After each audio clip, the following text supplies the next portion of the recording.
Crime alert, डरना नहीं मिटाना है।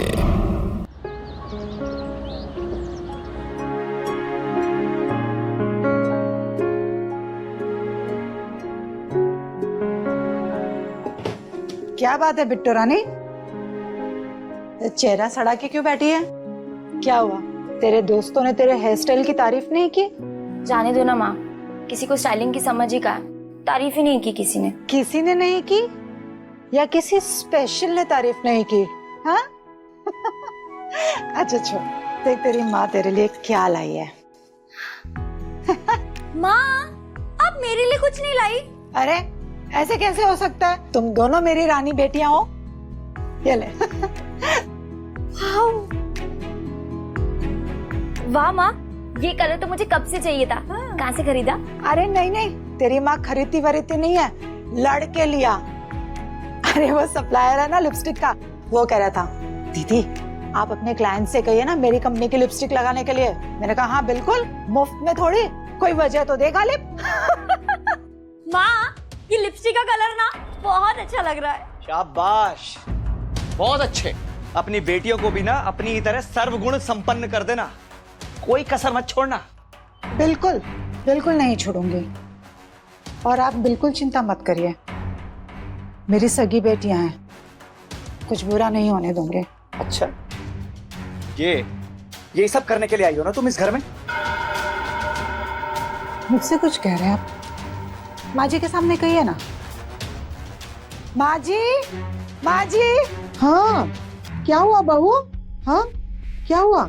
देखिए तो, आपका लाडला मुझसे कुछ कहना चाह रहा है। अरे इसका क्या, ये तो ऐसे ही है, अपने बाप की तरह हर टाइम बड़बड़ करते रहता है। अरे जा ना, हम लेडीज को ना कुछ स्पेशल बात करनी है।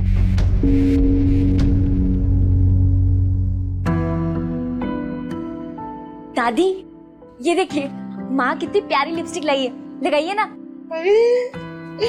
लाल कलर कितना सुंदर है, मुझे हमेशा से लाल कलर बहुत पसंद है।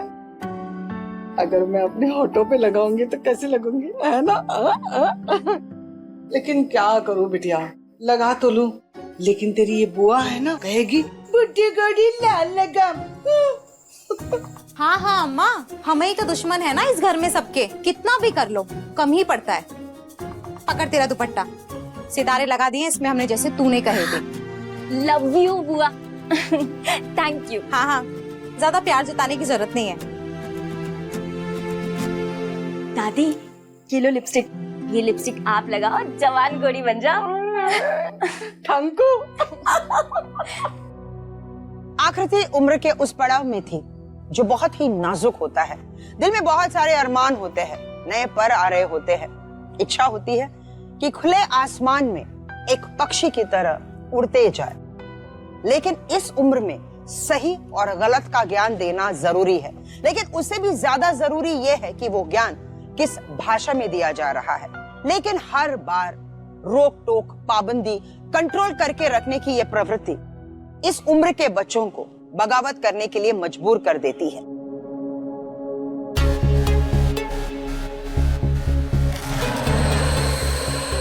छुओ मत मुझे। तुम्हें जब मुझसे दूर ही रहना था तो इस घर में वापस क्यों आई हो? उसी के साथ रहती ना जिसके साथ इस घर को छोड़ के भागी थी तुम। मैं किसी के साथ नहीं भागी थी, तुम्हारे दिमाग का फितूर है, तुम्हारे इसी शक्कीपन की वजह से मैं तुम्हें छोड़कर गई थी।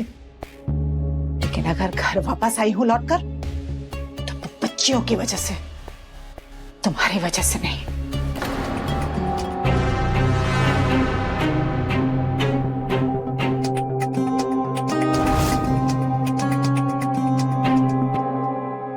कल रात को जब मैंने दरवाजे की कीहोल से देखा तो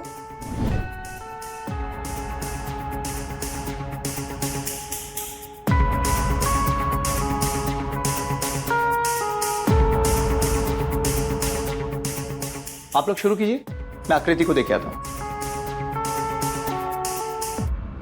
मैं बस इतना ही देख पाई कि माँ, बुआ, दादी सब खाना खाते ही डाइनिंग टेबल पर बैठ के तड़पने लगे।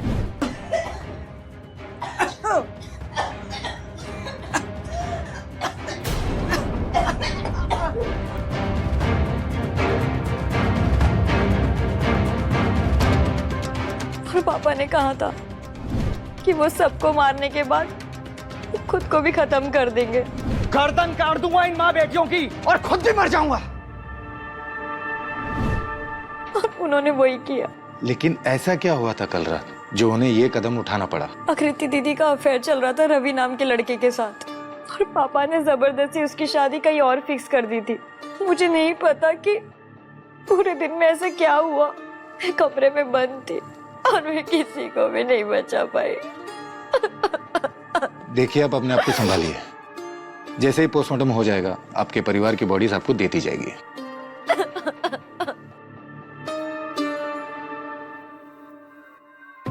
इसकी सारी एक्टिविटीज पर नजर रखो। सर, ये श्याम गुप्ता की पोस्टमार्टम रिपोर्ट आ गई है।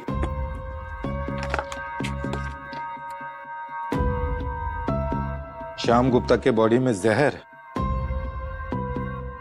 फिर उसे पंखे से किसने लटकाया? ये केस को जितना हम आसान समझ रहे उतना है नहीं। मतलब उस घर में कोई और भी था।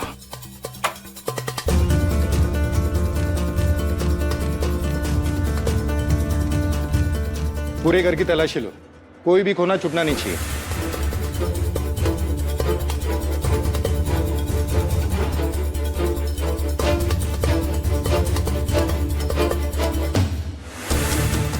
सर,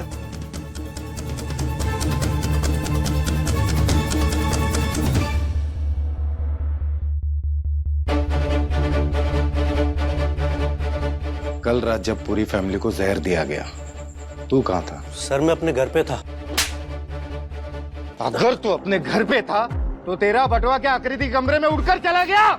सर मैं पता था, सर मैं सब बता था। सर, एक रात पहले आकृति का फोन आया था। हेलो रवि, आकृति बोल रही हूँ। आकृति, तुम? ये किसका नंबर है? मैं कब से तुम्हारा फोन ट्राई कर रहा हूँ, बंद आ रहा है। पापा के नंबर से कॉल कर रही हूँ, उन्होंने मेरा फोन छीन लिया है।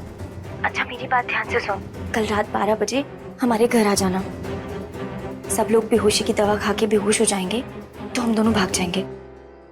ठीक है सर, उसके कहने पर मैं 12 बजे उसके घर पहुंचा।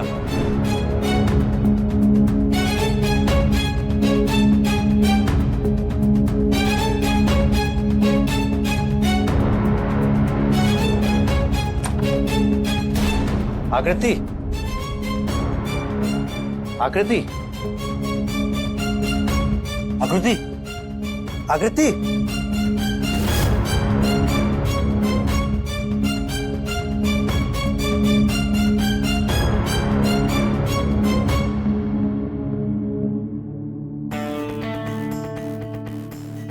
जैसा कि उसने कहा था कि वहां सभी बेहोश मिलेंगे, लेकिन सर वहां टेबल पे पूरी फैमिली की लाश पड़ी हुई थी और उसके पापा जमीन पर पड़े हुए थे। एक मिनट, पापा मतलब श्याम गुप्ता? जी सर। उनकी बॉडी जमीन पे पड़ी थी? जी सर। श्याम गुप्ता की बॉडी जमीन में पड़ी थी और अनुष्का घर के कमरे में बंद थी और घर के सारे लोग मरे पड़े थे। फिर उसे पंखे से किसने लटकाया, वो भी रवि के घर से निकल जाने के बाद? हेलो, पहुंच रहा हूं, चलो।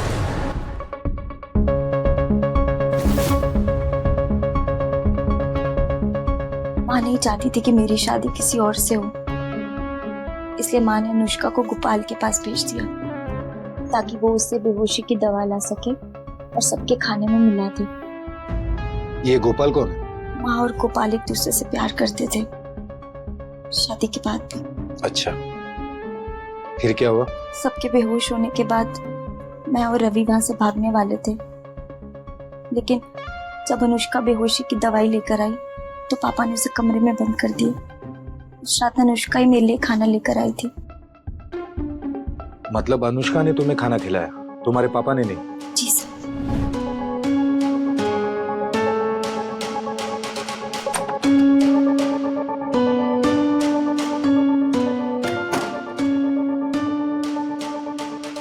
मैंने सबके खाने में ना बेहोशी वाली दवाई मिला दी है। सबके खाने में? तेरे खाने में बिल्कुल भी नहीं है। और सुन, रवि 12 बजे आ जाएगा, तू अच्छे से खाना खा ले। तब तक ना मैं बाहर का देख कर आती हूँ।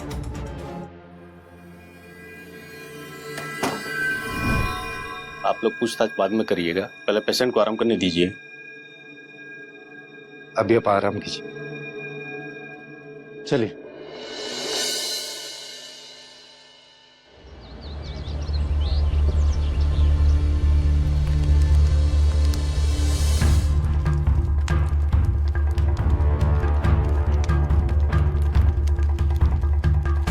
बरबधू फेरे के लिए खड़े हो जाएं।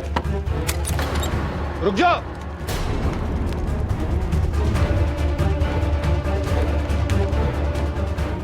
आप लोग यहाँ? हमने सोचा आपकी शादी हो रही है, तो क्यों ना आपको एक सरप्राइज वाला तोहफा दे दिया जाए।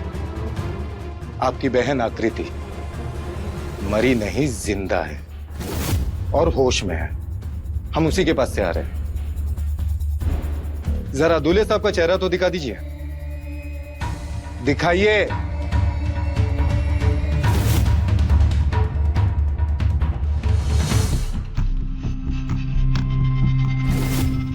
तुम तो अपनी माँ से भी तेज निकली। एक बात बताओ, तुम्हें अजीब नहीं लगता अपनी माँ को धोखा देते हुए? मैं कहाँ किसी को धोखा दे रही हूँ, धोखा तो वो सबको दे रही हूँ। और मुझे तो तुम बहुत पसंद हो, और मुझे तो बस इतना ही समझ में आता है कि हम दोनों बस जल्दी से साथ रहे। उसका बंदोबस्त भी हो जाएगा। रंजीता ने जो मुझसे बेहोशी की दवाई मंगवाई थी, उसके बाद मैं उसे हमेशा हमेशा सुला देने वाला जहर देने वाला हूँ। उसके बाद सब कुछ ठीक हो जाएगा। तुम ये जहर रंजीता और आकृति के खाने में भी मिला देना।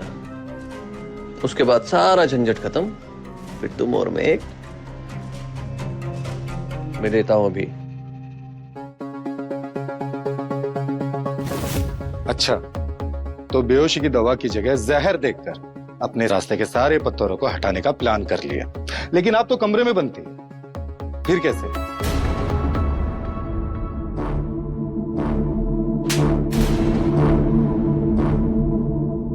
बाकी की कहानी तुम खुद सुनाओगी या कोई दूसरा तरीका अपनाओ? जिस कमरे में मैं बंद थी ना, उसका दरवाजा मैं जोर जोर से पीट रही थी, और मैंने सुबह से कुछ भी खाया पिया नहीं था। तो बुआ को मुझ पे दया आ गई। खोलो, खोलो दरवाजा खोलो।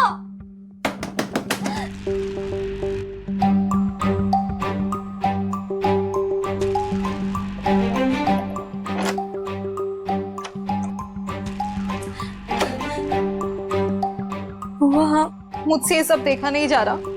अरे मैं जल्लाद थोड़ी हूँ, तू आजा बाहर।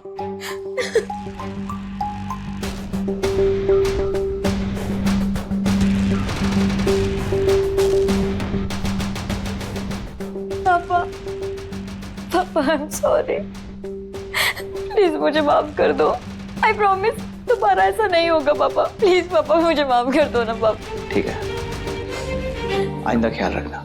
पापा आज सबके लिए खाना मैं बना दूं रात को? बेटा तुम्हारे हाथ में चोट लगी हुई है तो? नहीं पापा, अभी तो ये ठीक है। मैं बना देती हूँ ना रात को सबके लिए खाना, प्लीज पापा। ठीक है।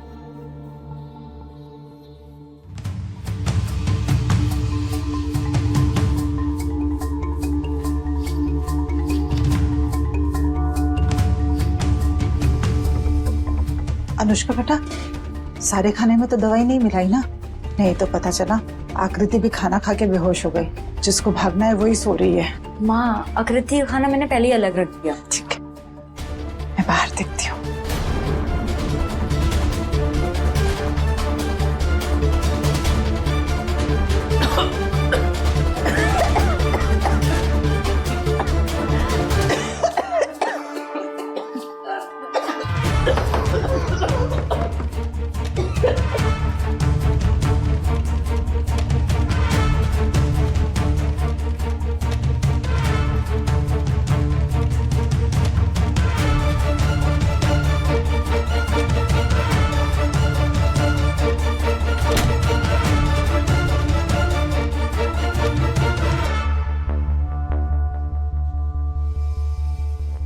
देखा, जहर ने काम किया ना। देखो मेरी बात ध्यान से सुन, तुम्हारे पापा को मैं पंखे से लटका देता हूँ। जिससे लगेगा कि उन्होंने सबको जहर देके मारा है और खुद आत्महत्या कर ली।